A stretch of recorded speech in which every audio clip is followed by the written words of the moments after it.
Tiens, mets-toi bien.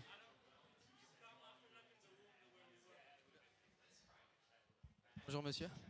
Bonjour, enchanté. Enchanté, enchanté. Comment ça va? Ça va très bien. Bravo, très belle game. Merci, merci. Très beau, Bonjour à très tous. beau Garen. Oui, mesdames et messieurs, Adam. Bah écoute, malheureusement, Chéo n'a pas l'heure de venir. Ah, Donc on s'était dit avant, c'est vrai qu'il y aurait une double interview un petit peu. je peux avoir la couronne quand même ou pas? Ouais, je peux te la filer. Parce c'était la surprise quoi. On avait prévu que toi t'aies une couronne et que Chéo ils doivent porter ça vu qu'il a lose. Merci. Malheureusement, je checké une dernière fois mon portable, mais je crois que tu leur as fait trop mal avec ton Garen en fait. C'est possible, ouais, c'est possible. Bah écoute, quel est ton ressenti de cette partie? Es-tu content, malheureux, heureux quand même de la win? Qu'est-ce qui s'est passé?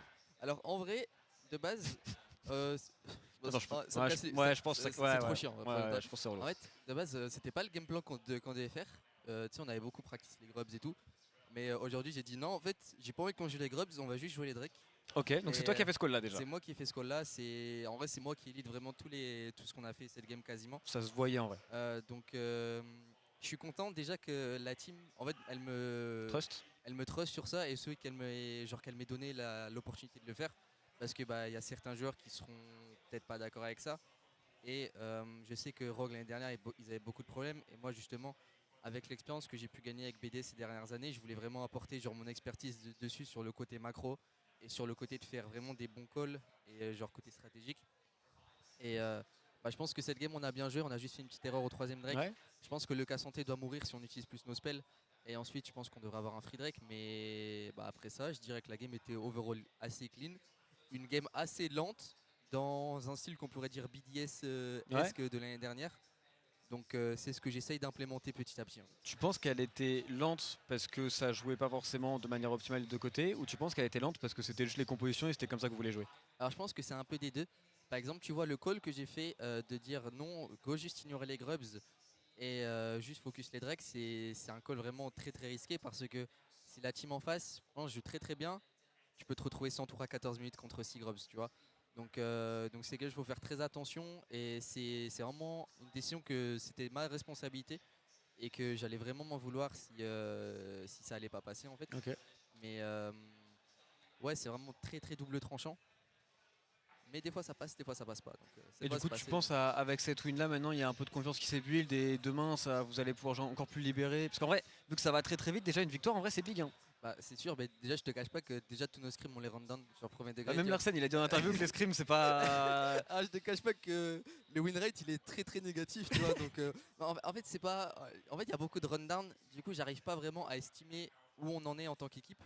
Et j'ai besoin de savoir plus ce qu'on fait on stage. Et donc cette game c'est. Bah, on a pu voir qu'on peut jouer une game genre normale, sans run down et juste en se basant sur des bons fondamentaux que je peux ramener à l'équipe. Et maintenant il faut réussir à faire la même chose contre des meilleures équipes. Et il faut voir aussi parce que la méta elle est orientée très early game. Si bah, y a des matchs où on devra jouer early game, et si on va pas se casser la gueule dessus, ce sera le vrai test. Ok, bah écoute, pressé de voir ça. Est-ce que tu veux voir juste le début de la game? Est-ce que tu as un petit peu de temps? Est-ce que tu veux nous donner ton avis juste sur les drafts de ce BDS Vitality? Forcément, il y a une équipe que tu connais bien. Il y a Nuke qui est parti sur Azir, Ouais. tu dois connaître. Ouais, c'est sûr, bah moi j'adore Vitality d'ailleurs, donc voilà, j'espère que BDS perde. Alors ensuite, je pense que je vais rester 5 minutes Vas-y, facilement. tu nous fais l'early avec nous, vas-y. Ouais. Alors déjà, si on va parler draft, alors je sais que l'année dernière déjà Striker avait mis un petit red flag à Miss Fortune, il voulait pas qu'on la joue. Ok. Donc je suis un peu étonné de voir Miss Fortune ici. Mais sinon, je pense que c'est une bonne draft de cette saison. En blue side, on a Jax, Sivir, Talia, donc du très très strong. Focus assez skirmish early. Et en même temps, en red side, t'as de quoi match en early, parce que t'as MFRL très très fort en early. Donc on peut s'attendre vraiment à avoir des fights aux grubs cette game. J'ai l'impression que les grubs seront très très importants. Et notamment le match-up top, en fait, Jax Renekton qui va être très très important. Un match-up sur lequel Irrelevant est plutôt bon normalement. Un match-up que Irrelevant devrait connaître. Mais là du coup swap lane, et donc là swap lane, t'es le Renekton, t'es Irrelevant, tu fais comment? Alors swap lane, en fait il y a plusieurs types de swap lane. Alors comme on peut le voir, déjà Renekton je pense qu'il est assez fine dans Corki, Alistar, Ivern. Il devrait pas pouvoir se faire dive level 3.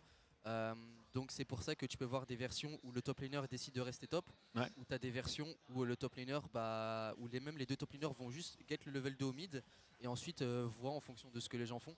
Donc là tu as le Renekton qui décide de rester top parce qu'il peut pas se faire dive, et de l'autre côté tu as Jax, il joue contre Sejuani et Mefrel. Avec Jax t'es plutôt safe. Donc là, ça va être juste une lane swap globale où les top laners, ils vont galérer un petit peu à farmer. Mais au final, la game va s'even un petit peu, quoi. Et si tu peux pas dive, du coup, c'est quoi l'objectif de ce swap lane? C'est parce qu'on veut pas jouer certains match-ups, c'est pour changer les choses? Alors tu peux avoir plusieurs options. En général, quand tu veux swap lane, c'est que tu peux parier sur le fait que la team ennemie ne sache pas comment réagir. Mais on va pas se cacher, en ce moment c'est une méta swap lane assez élevée, donc tu devrais t'attendre à ce que les teams sachent répondre correctement.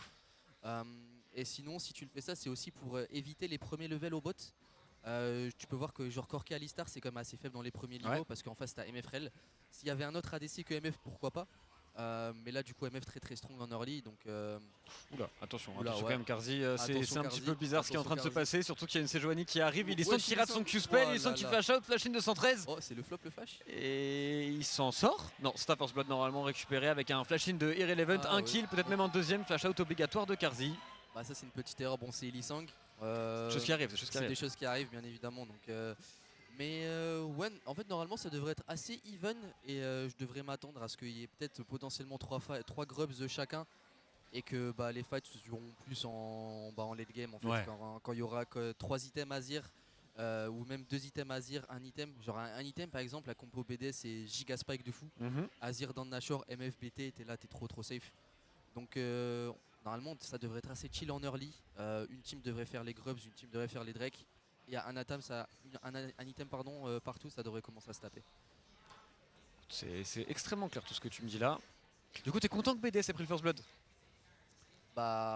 Écoute, je suis très content parce que c'est mon ancien équipe qui a nuke. Je souhaite beaucoup de bien Striker également, donc tu vois, c'est normal. Franchement, je n'ai pas du tout tu peur débordes de joie. Genre le remplacement, c'était vraiment c'était incroyable pour moi, je te cache pas. Donc franchement, j'aime bien BDS, c'est parfait. C'est quand que tu joues BDS dans la saison? C'est lundi.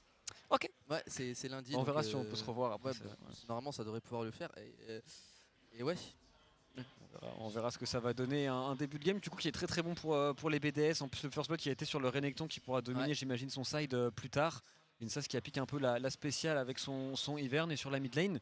C'est important quand même de voir que Chaek pour le moment ça se passe bien. C'est vrai que c'est un des points d'interrogation un petit peu de ce LEC.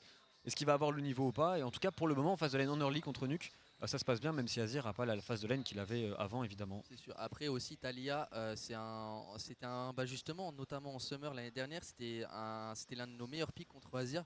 Parce que quand c'est une méta early game, Taliyah a beaucoup de tempo, elle fait que de push. Et donc elle peut facilement décaler. Je te dis juste un truc. Ouais. Ça fait 2 fois tu parles un peu de draft, un peu de truc et tout. Moi c'est. Je me dédouane. C'est-à-dire que si Striker doit taper quelqu'un, c'est pas moi. Je te le dis.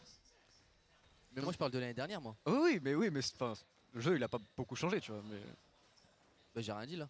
Non, ok, non, mais t'as rien dit. Mais c'est juste, je te préviens, moi c'est pas mon problème. Mais c'est juste toi. On peut jamais savoir ce qui se passe. Genre Striker lui aussi peut changer d'avis aussi. Évidemment.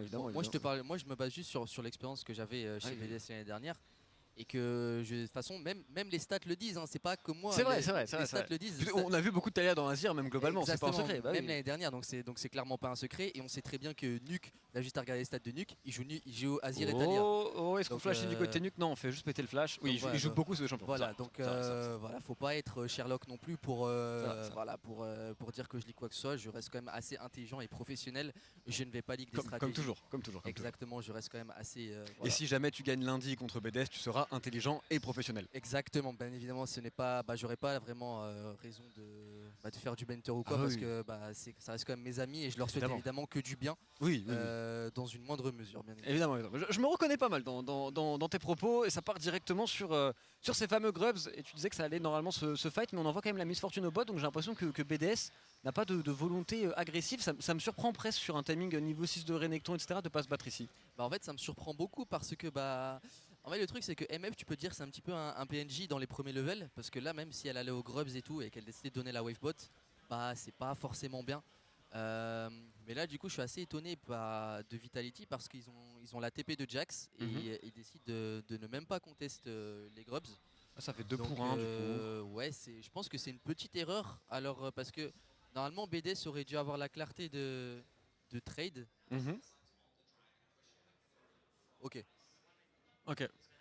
Ok, donc faut faire vite. Ouais. En gros Adam doit dégager. Globalement, c'est ce qu'on nous a dit. Donc je pense que BDS aurait dû littéralement aller Drake. Écoute, avant que tu partes, ton prono pour cette game, qui la gagne? Honnêtement, je saurais pas dire. Je saurais pas dire. D'un point de vue pur, si je suis pas biaisé, je dirais quand même BDS. Mais du coup, Vitality. Mais du coup, Vitality. Ouais. Ok, très bien. Ouais, Bah, bah, sur voilà. ces mots, Adam, je te laisse. Merci bien, C'était monsieur. fort sympathique. Bonne Merci. chance pour demain et après-demain. Et on se recroise de toute façon. Mais ouais, Vas-y, allez, salut mec. salut le chat, à plus, à plus.